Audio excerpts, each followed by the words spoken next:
예스 탑. 예스 탑. 최영대 뉴스 정면 승부. 목요일 하루 잘 보내고 계십니까? YTN 뉴스 FM 뉴스 정면 승부 최영일입니다. 지금 진행 중인 4차 청문회는요, 이른바 정윤회 문건과 최순실 씨의 비리, 딸 정유라에 대한 특혜 의혹 등이 쟁점이 되고 있습니다.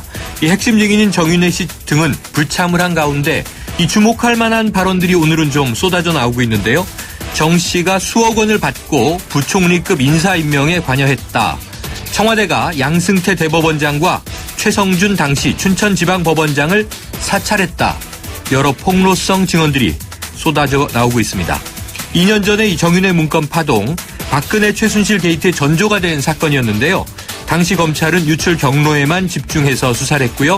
문건 내용은 사실무근이라는 결론을 내린 바 있습니다. 만일 그때 검찰이 제대로 파헤쳤다면 과연 지금의 최순실 사태는 벌어졌을까요? 오늘 뉴스 정면 승부 2부에서는요. 지난 2014년 당시에 새정치민주연합에서 비선실세 국정농단 진상조사단 위원으로 활동한 바 있는 김광진 전 의원과 함께 이 문제를 차근차근 짚어보겠습니다. 뉴스 정면 승부 지금 시작합니다.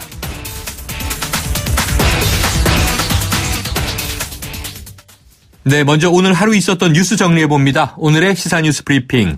오늘 열린 국회 국정조사 특위 4차 청문회에서 고위공직자 임명 과정에서 최순실의 전남편인 정윤회가 거액의 뇌물을 받았다. 의혹이 제기됐습니다. 이 자리에 YTN 정치안보 전문기자인 김주한 박사 나와 계십니다. 안녕하세요. 안녕하세요. 자, 오늘 청문회 증인이 말이죠. 최순실 씨의 전남편이자 또 박 대통령의 한때 비서실장이었던 정윤회가 공직자 임명 관련해서 뇌물을 수수한 의혹이 있다. 어떤 내용입니까? 예, 조항규 전 세계일보 사장 기자 출신입니다. 네. 세계일보 기자를 오래 했는데 인터뷰한 바가 있어요. 예, 오늘 뭐 여러 가지 굉장히 폭발력이 강한 이야기를 했죠. 지금 말씀하신 거에 이제 근거는 지난 2014년 1월에 이른바 정윤회 문건 파동이라고 터져서 네네. 그때 청취자 여러분들 기억하실지 모르겠습니다만은 굉장히 좀 시끄러웠었습니다. 네. 그 내용을 먼저 좀 설명을 드리면요. 당시 2014년 10월 요즘 많이 거론되는 최순실 전 남편 정윤회가 네. 아무 직위도 없는데 청와대 비서관, 행정관들 이른바 십상시라 그랬죠. 그 당시에 네네. 이런 사람들과 정기적으로 만나서 국정을 개입했다는 의혹을 제기한 문건이 있었습니다. 네. 이게 나중에 문제되고 나서 검찰 수사 과정에서 민정수석실 관하 경찰관 한 분이 이렇게 스스로 목숨을 끊는 그런 불행한 일도 있었습니다. 어쨌든 그 문건 과정에 대한 이 청문위원들 답변에서 한 7억 정도를 알고 있다. 이 이야기는 국민의당 김경진 의원이 있는데, 금액은 자기는 잘 모르겠다. 그런 부총리급의 인사가 그런 관련 문건에 포함되어 있었다라고 하면서 했었죠. 그런데 재차 이제 그 공직자가 누구냐라고 이제 거듭 물으니까, 자기가 기자 출신 사장이기 때문에 본인이 직접 취재를 했다 네. 하면서 이 얘기를 안 했죠. 현직에 있다. 현직에 있다. 뭐 이렇게 얘기를 했고 오후에 들어서도 똑같이 이야기를 했어요. 더불어민주당 김한정 의원이 정윤회 씨에게 수억 원을 주고 인사청탁을 한 부총리급 인사가 지금도 있느냐. 그러니까 재차 물었고 그렇다. 이렇게 답변을 했습니다. 그러면서 문건에 구체적으로 나와 있는 건 아니고 그러니까 다시 정리를 하면은 문건에는 정윤회를 만나려면 7억 원 정도를 준비해야 한다. 이런 얘기가 있었는데 이 이야기의 당시 문건이 유경수 여사의 먼 인척이 그런 얘기를 했다더라라고 당시 이제 민정수석실 이 보고서를 작성할 때 했죠. 이 문건 파동이 나중에 불거진 게 박관천 경정이 그때 이야기를 뭐라고 했습니까? 대한민국 권력 1순위는 최순실, 2위는 정윤회, 뭐 그런 3위가 박근혜 대통령 이런 식으로 해서 본인이 이제 그 처벌을 받기도 그랬죠. 그래서 본인은 이제 상고심을 앞두기 때문에 재판에 영향을 줄 수 있다 이런 이유 등을 들어서 오늘 청문회장에 출석을 하질 않았죠. 이게 이제 진위가 또 가려져야 될 폭로성 의혹입니다만 7억 원의 부총리급 이 고위공직자의 자리를 샀다. 이게 우리가 흔히 매관매직 옛날부터 불러오던 건데요. 자, 그러면 그 현직에 있는 부총리급 인사 누구라고 진술하진 않은 거죠? 지금 그 부분에 대해서 좀 명확히 좀 해볼 필요가 있는 게 부총리급을 가기 위해서 7억 원을 줬다. 이런 논리는 아닌 것 같아요. 네네.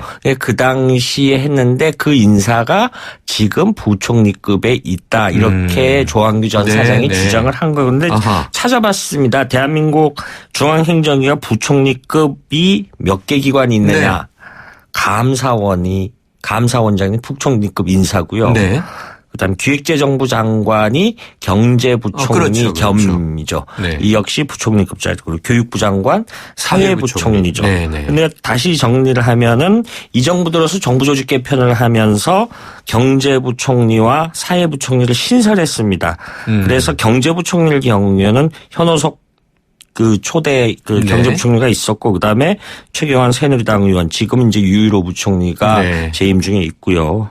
사회부총리직은 황우려 전 의원이 초대 부총리를 지냈고, 지금 이준식 부총리가 맡고 있죠. 그래서 이게 굉장히 폭발성이 오늘 굉장히 강했죠. 그래서 이 부분에 대해서는 하태경 의원조차도 굉장히 예민한 문제다. 조심스럽게 다뤄야 된다.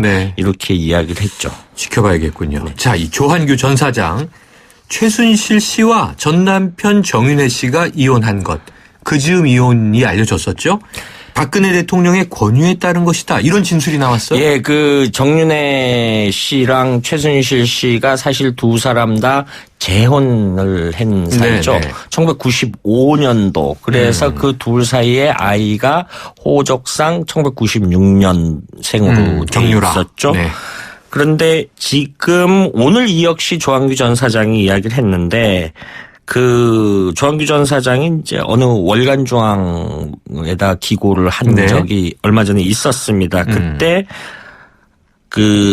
내용 중에 기사 내용 중에 정윤회 씨와 최순실 씨가 이혼하도록 대통령이 권유했다 이런 표현이 있었어요. 그래서 오늘 새누리당 정유섭 의원이 정윤회 문건에 그렇게 나와 있느냐라고 재차 물었죠. 그러니까 문건에 그렇게 돼 있는 건 아니고 본인이 정치부 기자 출신이라서 사장이지만은 취재를 많이 해봤다. 그런데 2014년 1월 이른바 정윤회 문건 파동이 터졌고 그러자 2월쯤에 박 대통령이 두 사람의 이혼을 권유했고 그리고 두 사람이 3월에 이혼을 했다.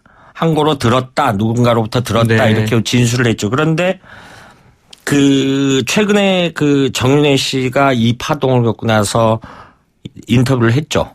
좀 정정을 해야 될 필요가 있습니다. 정윤회 씨가 월간중앙하고 인터뷰를 했고 조한규 전 사장은 다른 매체에 기고를 했는데 본인이 이혼하게 된 이유가 최순실과는 대통령을 보좌하는 방법에 대한 의견 차이 때문에 이혼을 했다. 이렇게 인터뷰에 응한 내용이 있었어요. 정윤회의 이야기군요. 그렇게 했는데 어찌됐든 간에 지금 오늘 이제 의원들이 여러 가지 질의를 하는 과정에서 한 사람이 굉장히 그다음에 월권을 행사하지 않느냐. 그러니까 결국은 이혼 이후에 이런 사태가 벌어졌고 저도 월간중앙 기사를 읽어본 적이 있습니다. 그때 내가 있었으면 이렇게까지는 안 됐을 것이다라는 그런 표현도 있었습니다. 당시에. 자, 특히 청와대가 말이죠. 양승태 대법원장과 법원장급 인사에 대해서 사찰까지 자행했다. 자, 이 주장도 놀라운 건데요. 이게 굉장히 사실이라고 한다라면은 앞서 언급했던 것보다 더 심각한 엄중한 일이죠. 이건 뭐냐면 민주주의 기본 원리인 삼권 분립을 훼손하는. 그래서 어쨌든 결론부터 말씀드리면 오늘 대법원이 이례적으로 이 반응을 보였어요. 반헌법적 작태라고 했어요. 물론 전제가 있습니다만 사실이라면 했는데 오늘 이거 역시 새누리당 이해운 의원이 조한규 전 사장한테 얘기를 했어요. 17개 파일 중에 2014년도 세계일보가 정문회 문건 파도 볼 때 가장 중요하다고 생각하는 거 먼저 말해봐라 했더니 양승태 대법원장의 일상생활 사찰한 문건이다. 이건 본인이 상권 분립의 붕괴이고 명백한 국기 물린다 이렇게 이야기를 했죠. 그리고 지금 방송통신위원장 하는 네. 최성준 원장이 2014년 다시 춘천지법원장으로 있었는데 네. 이 관련했고 그런데 아마 그 당시 추정컨대 최성준 지법원장이 그 소설가 유해수 씨 화천에 살고 네, 원래 네, 춘천에 그렇죠. 살다가 화천에 가서 감성마을로 춘천과 나왔죠. 화천이 굉장히 가까운 거리니까 네. 뭐 같이 다니는 것도 사찰을 했다라고 했는데 오늘 뭐 조항규 전 사장을 과거 그 기자 시절에 저는 그 연조가 나는 그 한 7, 8년 차 정치부 기자 때 네. 그분 한 13년 차 정도 된 세계일보 정치부 차장이었는데 평소 굉장히 그 조용한 사람입니다. 네. 그런데 오늘 제가 그 과거부터 좀 얼굴을 아는 분이기 때문에 오늘 청문회 모습을 쭉 보니까 좀 뭔가 작심하고 하는 느낌을 네. 받았어요. 여러 가지 이야기를. 지난번에 그래서. 저희 인터뷰할 때 혹시 문건 사태 때문에 세계일보 사장직을 그만둔 것이냐. 그러니까 외압에 의한 것이라고 생각한다. 이렇게 얘기를 했어요. 오늘도 그 내용에 대해서 몇 번이고 반복을 했죠. 그런데 아무튼 간에 오늘 대법원이 이건 굉장히 정말로 중차대한 상황이죠. 이것이 사실이라고 한다라면은. 그래서 오늘 이례적으로 그 대법원 조병구 공보관이 사실 대법원이 브리핑을 잘 안 하는 데입니다. 반응을 보이는데 자진해서 기자회견을 열었답니다. 사법권 독립이 논란이 대상이 된 현재 상황에 대해서 심각한 우려를 표명한다. 앞서 얘기했다선 중대한 반헌법적 사태 혹은 작태다. 이런 표현까지 썼죠. 이 정도 상황이라면 정윤회 씨도 이 차후에 청문회에 나와야 되는 것 아닌가 이런 생각이 그렇습니다. 듭니다. 지금 첨부해서 말씀드리면은 그 어찌 됐든 간에 몇몇 그 시중 여론을 보면 정윤회 씨는 마치 이번 사태에 관련이 전혀 없는 거로 간주하는 일부 여론이 있는데 사실 그렇지가 않아요. 두 부부가 직위가 없는 사람입니다. 보좌진이었습니다. 그러니까 호가호위 했던 거죠. 참. 아이고 뭐라 드릴 말씀이 없네요. 오늘 소식 여기까지 듣죠. 고맙습니다. 감사합니다. 지금까지 YTN 정치안보 전문기자인 김주환 박사였습니다. 임플란트 아플까? 오래 걸릴까? 네오 하세요. 네오 임플란트는 시술 받는 사람의 편안함까지 생각하니까 환자를 생각하는 임플란트 네오 임플란트. 네오 하세요. 임플란트는 의료기기이므로 치과 전문의와 상담하여 결정하세요. 오염된 공기를 흡입합니다. 360도 사방에서 순수한 공기를 내보냅니다.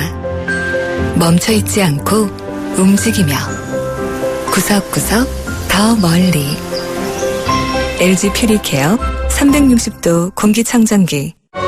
하이든과 슈베르트가 합창단 선후배인 동네 비엔나. 아인슈타인이 아침마다 커피를 마시던 동네 취리히. 천재들은 왜 이 도시에 푹 빠졌던 걸까?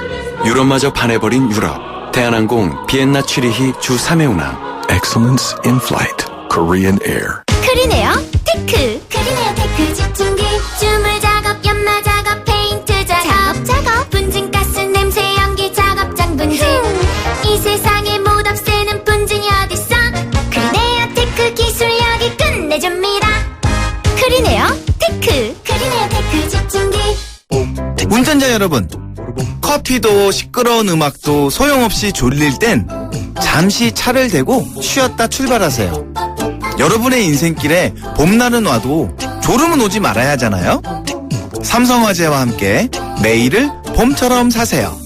당신의 봄 삼성화재. 1부는 여기까지고요. 2부로 돌아오겠습니다.